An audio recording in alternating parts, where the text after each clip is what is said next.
Bryan, I know that you have a number of security checks that you have in place. Talk to us a little bit about the authentication process for the GreenPal Pros and how you ensure that these are the safest people possible that you're bringing on, and how you authenticate them to be certified to use the app to provide service.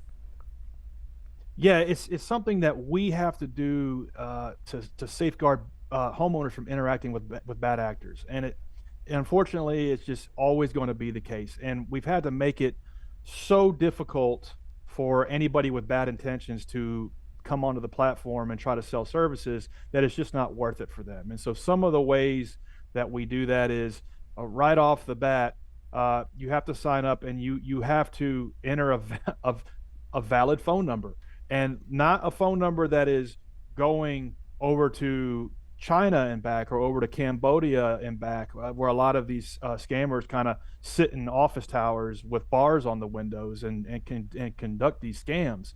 No, it's an actual phone number tied to Sprint or Verizon or AT&T, and it's an actual carrier that we can now, with today's technology, we can figure out, okay, this is a real phone number going to a real handset here in the United States, and now and you wouldn't believe how your phone number is really tied to your identity. It's kind of hard to change phone numbers, and once you're blacklisted on that phone number, it's kind of like game over almost. So that's one way that we're able to figure out, okay, who's real and who's not.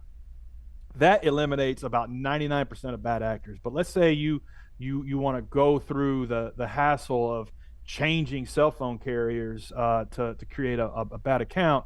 Well, then the next series of steps is you have to enter your social security number. You have to connect up valid banking information. So you have to have a valid bank account here in the United States. You have to have a valid social security number tied to that. And then after you get hired, you then have to verify your ID in conjunction with processing payments. So the payment processor knows who you are and knows that you're a real person. So those steps eliminate anybody who's just trying to steal money off the platform. And so then from that point forward, we then have to go to the next series of checks, which is quality of work. Did they show up? Did they do a good job? And then we have a whole nother set of systems that we do for checking for that. But right off the bat, we have to prevent anybody with bad intentions from even getting onto the platform. And it's taken us about a decade, and it's about 20 or 30 different things that we do.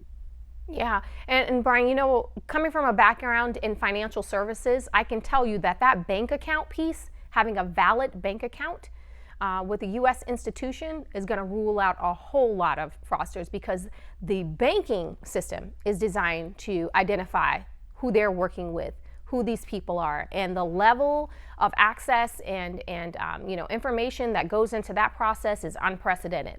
So when we come back, we're going to talk more with Bryan Clayton about GreenPal as a solution to avoiding these home improvement scams, what you need to look out for, and what you can do to avoid being a victim. We'll be right back. Stay tuned.